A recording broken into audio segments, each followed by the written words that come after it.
시간이란 무엇일까요? 라고 질문한다면 가장 많이 하는 대답은 흘러가는 것일 겁니다. 흘러가는 것은 액체가 이동하는 걸 비유한 표현일 뿐 어디를 보아도 시간이 물결치며 흘러가고 있는 것 같지는 않습니다. 시간은 보이지도 잡히지도 않습니다. 그렇다면 시간은 존재하는 것일까요? 실제로 존재하지는 않고 우리가 머릿속으로 상상하고 정의한 존재일까요? 그렇지는 않습니다. 왜냐하면 분명하게 우리는 늙어가기 때문입니다. 세상의 모든 것은 늙고 죽어가는 방향으로 변화하고 있습니다. 시간은 크게 두 가지의 관점이 있습니다. 시간이 무엇인지는 정확하게 알 수 없지만 과거를 거쳐 현재를 지나 미래로 향하고 있다는 겁니다. 예를 들어 딱딱한 유리잔이 테이블 위에 놓여져 있습니다. 그런데 실수로 바닥에 떨어뜨렸고 유리잔은 산산조각이 났습니다.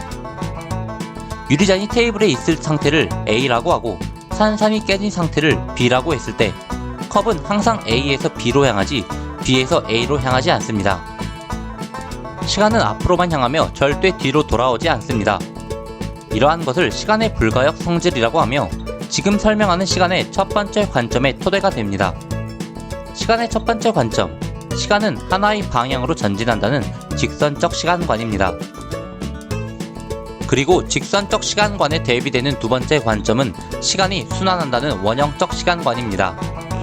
예를 들면 아침에 출근해서 회사에서 점심을 먹은 후 오후 일과를 끝내고 퇴근을 합니다. 집에서 저녁 식사를 하고 잠자리에 들면 다시 아침 출근 시간이 옵니다.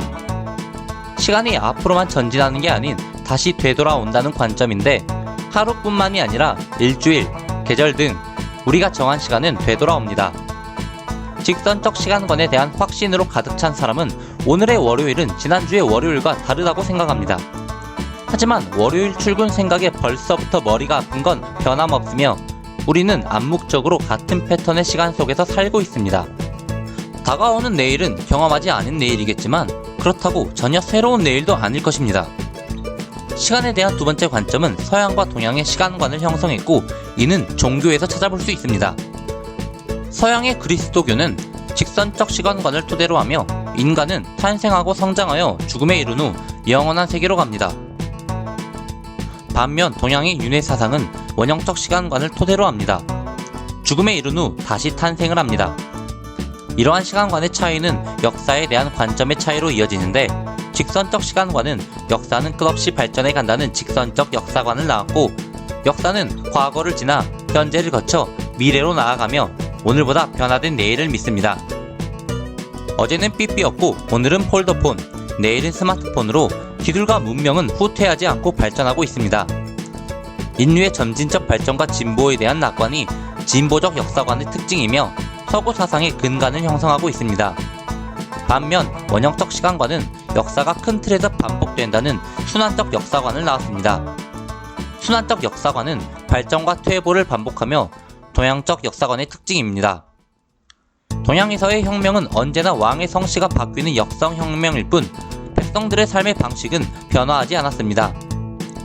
얼핏 보면 진보적 역사관은 신시대이며 순환적 역사관은 구시대인 것 같지만 꼭 그렇지만은 않습니다.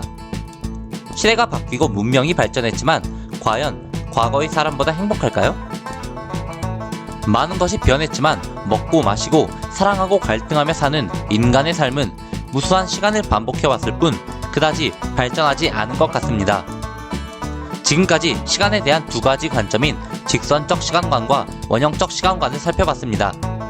그리고 각각의 시간관에서 파생된 진보적 역사관과 순환적 역사관도 함께 알아보았는데요. 우리 인류는 보편적으로 진보적 역사관을 사용하고 있으며 발생한 사건들을 하나의 방향성을 가지고 전개합니다. 그리고 책 지적 대화를 위한 넓고 얕은 지식은 진보적 역사관으로 역사를 설명하고 있습니다. 다음 시간에는 생산수단과 자본주의의 특성에 대해 알아보겠습니다.